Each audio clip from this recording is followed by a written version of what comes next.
Latest news, videos और live stream के लिए ETV 247 उर्दू को सब्सक्राइब करें।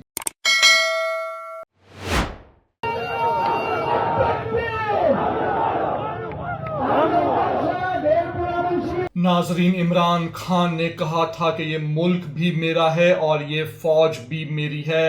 अब इस तमाम बयाने को अमली जामा पहनाने के लिए अली अमीन गंडापुर की खसूसी हिदायत पर KPK में तमाम नामालूम अफराद के खिलाफ बड़ा ऑपरेशन लॉन्च कर दिया गया है और पुलिस को खुली छूट दी गई है कि जो वहां अफरा तफरी फैला रहे हैं लोग, उनको गिरफ्तार करो। आज जब ऐसा ही ऑपरेशन पुलिस और वहां कमांडोस ने किया तो आवाम ने उनका तारीखी वेलकम किया और फिर फजा इमरान खान जिंदाबाद, पाक फौज जिंदाबाद और पाकिस्तान जिंदाबाद के नारों से गूंज उठी। आपको ये पूरी वीडियो दिखाएंगे, लेकिन वही बात के चैनल को लाजमी सब्सक्राइब कीजिएगा।